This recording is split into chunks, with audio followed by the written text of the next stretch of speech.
Welcome to Go Fact Yourself, the Top 10 Lists podcast. You sent us a really fascinating collection of research this week. It's all about these historical lies, the ones lots of us still believe. Yeah. Think of this top 10 journey as like your shortcut to feeling super well informed. We're going to uncover some, frankly, surprising facts from your sources. Yeah. Stuff that might make you rethink history class. Absolutely. And your top research here is fantastic. It really drills down on debunking these really persistent misconceptions. So our mission on this top 10 journey is basically to unpack these, look at why the myths stick around based on your materials, and, well, arm you with knowledge. Expect some aha moments. Exactly. We're diving into 10 specific lies from your research. We'll explore the real story, the evidence, all according to your sources. Yeah. Get ready for some jaw-dropping facts, stuff that'll challenge what you thought you knew, drawn right from what you shared. Okay, let's kick off our top 10 journey. Lie number 10. Napoleon was short. Ah, yes, a classic. Comes up all the time. And your research tackles it head on. This image of Napoleon, tiny guy. It's so ingrained. But looking at the details in your materials, the reality is, well, quite different. At 5'7", Napoleon was actually pretty much average height for his time. Average. Wow. It's amazing how that other idea stuck. Your top research really points the finger at British propaganda, doesn't it? During the Napoleonic Wars, they really went for it, trying to ridicule him. Makes you think how wartime stories shape history long after, right? Totally. And your sources have some great examples, like those British cartoons you included, always drawing him super small, like teapot size sometimes. Yeah. And the Times calling him a Corsican pygmy, as you pointed out. Just deliberate mockery to undermine him. And it worked. That's the image we have. But your notes mention something else, too, not just cartoons, something about measurements. Yeah, that's a key point from your research. His height in French measurements, recorded as 5'2".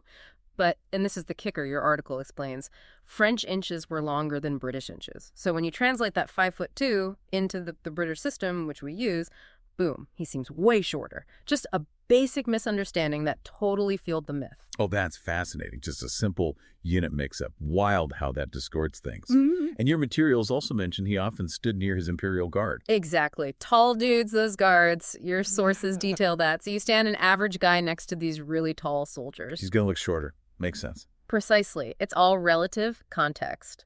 Professor Michael Browers at Oxford, whose work you included, has thoroughly debunked this. So the go fact yourself moment here. We've basically been body shaming this historical figure because of propaganda and a measurement mistake. Huh. Puts a new spin on it. Really does. Makes you wonder how many others got that treatment. Yeah. All right, let's move to line number 9. Vikings wore horned helmets. I mean, seriously, you picture the horns, it's the look.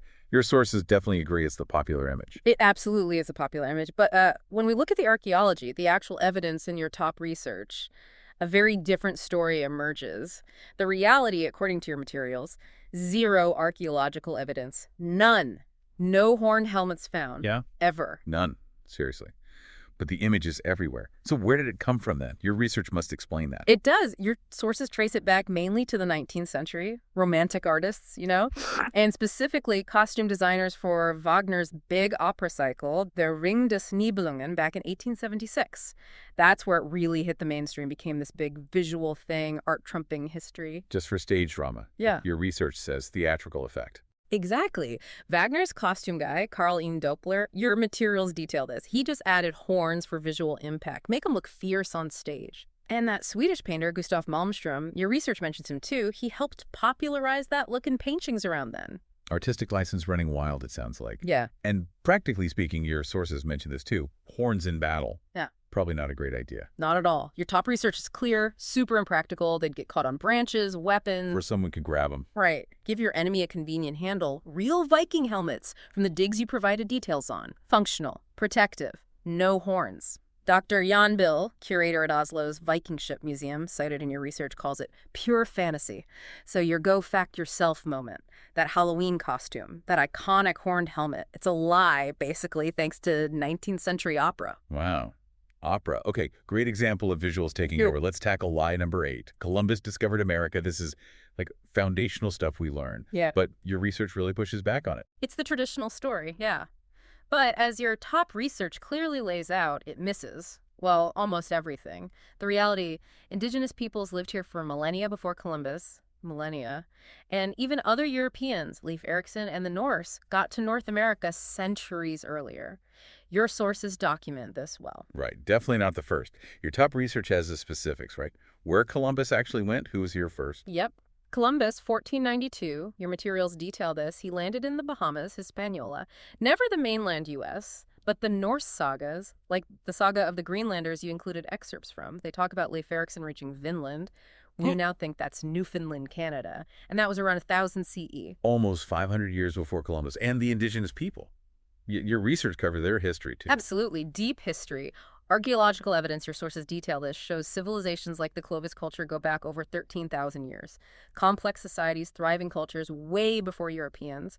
Plus, that Norse settlement they found, Lanso Meadows in Canada, discovered in 1960, mentioned in your research. Concrete proof of the Norse. So the go fact yourself moment here. Columbus basically showed up super late to the party. Like arriving at Coachella on Monday morning and claiming you discovered music. Perfect analogy. It really shows how much the standard story leaves out, as your research emphasizes. Okay, line number 7. Marie Antoinette said, "Let them eat cake." Mm-hmm. That quote is her, right? Total indifference to the poor.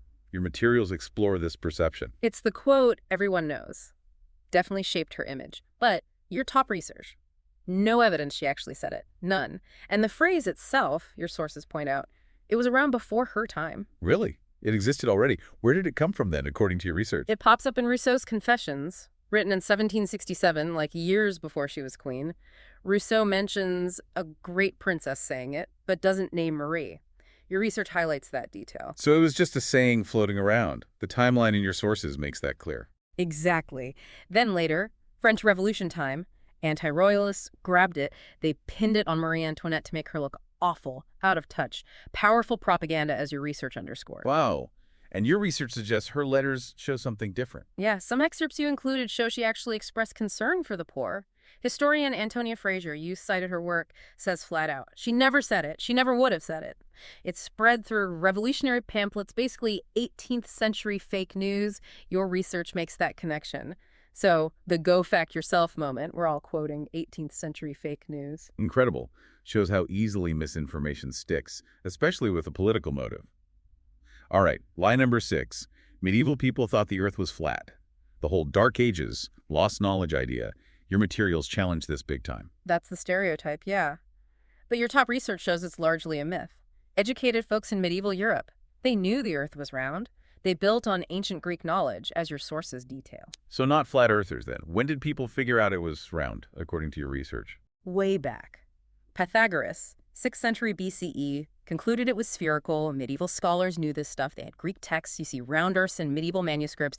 Astronomy texts, you provided some examples. So Columbus. Yeah. He wasn't sailing off to prove the shape. Your research emphasizes this. No, not at all. By 1492, a round earth was like common knowledge among the educated. He was trying to find a sea route west to Asia, not proving the globe. The flat earth myth about the Middle Ages, that came much later, your sources explain. How much later? Where did that specific idea come from? Really took off with Washington Irving. Legend of Sleepy Hollow. He wrote a fictionalized biography of Columbus in 1828. Your sources point this out. And in that book, Irving made up scenes of Columbus arguing with ignorant flat earth believers. Fiction, but it's stuck. So a popular book, a fictional account, created this huge historical misunderstanding. Wow. Pretty much. Historian Jeffrey Burton Russell, whose work you included, calls it maybe the biggest historical error taught in science history. Monasteries kept the old texts safe, texts describing a round earth. So go fact yourself. Modern flat earthers. They're basically recycling 19th century fiction, not medieval belief. That connection's clear in your research. That is quite a twist. Okay, line number 5. The Great Wall of China is visible from space. Heard this one my whole life. Textbooks even said it. Your research tackles it. Yeah, super common claim. But the reality, according to your top research, nope. Barely visible from low Earth orbit, and you'd probably need binoculars. From the moon, absolutely invisible. NASA confirms this in your sources. Invisible from a moon. But it's massive. Hard to wrap your head around. Your research really stresses this point. It's huge, yeah, but it's also kind of Earth-colored. It blends in. NASA astronauts have said this repeatedly, your sources confirm. William Pogue on Skylab 4 needed binoculars, knew exactly where to look just to try and spot it. Ironically, highways, cities at night, much easier to see from space. More contrast, your research notes. So where did the visible from space idea start? Any clues in your research? Your sources suggest it's murky, but possibly, maybe, Ripley's Believe It or Not back in 1938. Which is funny because, that was decades before actual space travel. Pure speculation, as your research notes. Ripley's. That figures. Okay, go fact yourself moment. Build the longest wall ever, and space is still like, can't really see it. Huh. Pretty much sums it up. Let's shift gears. Line number 4. Chameleons change color just to camouflage. We see them blend in. I assume that's the whole story. Your research digs deeper. That's the common thought, yeah. Blending in. But your top research shows camouflage is more like a side effect, not the main reason. They mostly change color to communicate. Mood, regulating body temp, social signals like attracting mates, warning rivals. Your sources explain the science. Communication. So it's like they're talking with color. Your research emphasizes that. Exactly. There's research from the University of Geneva, you included it, about nanocrystals in their skin. They can tune these crystals to reflect different light. Bright colors might mean anger or, hey, I'm looking for a date. Darker might mean they're cold or stressed or hiding. Camouflage happens, sure, but it's secondary, a nuance your research explains well. So a bright green chameleon isn't just matching a leaf. It might be feeling something else. Could be. It's more about internal states, social cues, less about just hiding. So the go fact yourself moment, chameleons. Less sneaky ninja, more like living mood rings. Living mood rings. I love that. Okay, line number 3. Medieval people never bathed. The whole stinky, grimy Middle Ages stereotype. Your research says, not so fast. Yeah, that's a strong stereotype. But your top research, it paints a, cleaner picture. Bathing was actually surprisingly common. Public bathhouses were a thing. Personal hygiene was practiced. Your sources detail this. Right. Public baths. I always imagined everyone just covered in mud. Your research definitely challenges that. Yeah, the research points to 14th century English records you included, showing weekly bathhouse visits weren't weird. Paris, London, they had public bathhouses, sometimes called stews. Your sources mention that term. Even monks had rules about bathing. And there were hygiene advice books back then. You provided examples, recommending daily washing, hands and face at least. Plus, get this, soap making was a decent industry by the 13th century. Soap. So where did this stinky myth come from, according to your research? Your sources suggest it got really amplified later, especially during plague times. People got scared bathing might open pores to disease, so they discouraged it then. But that later fear kind of got smeared backwards over the whole era. Ah, okay. So a later panic distorted the view of centuries before. The go fact yourself moment then. Medieval folks might have bathed more often than some people we know today. Huh. Could be true. Definitely more than the stereotype allows. Okay, challenges assumptions for sure. Now, line number 2. Einstein failed math. This one's huge. The ultimate even geniuses struggle story. Your research investigates. Super persistent myth, but your top research is crystal clear. Nope, Einstein did not fail math. He actually excelled math, physics from a young age. Your sources highlight he'd mastered calculus by 15. 15. Failed math. Okay, total opposite then. Yeah. How did that story even start, according to your research? Looks like maybe 2 things based on your sources. 1, a grading system mix-up. In the German system he was in, a 6 was the top grade, not failing. Easy to misinterpret later. 2, maybe some early efforts to, humanize him, make him seem relatable by giving him a fake struggle. A bad translation and some feel-good myth-making. Your research points that way. Pretty much. Einstein himself shot it down. He said, your research quotes him, I never failed in mathematics. Before I was 15, I had mastered differential and integral calculus. So, yeah, way ahead of the curve, the go fact yourself moment. The only math struggle Einstein probably had was explaining his physics to people who actually struggled with math. Huh.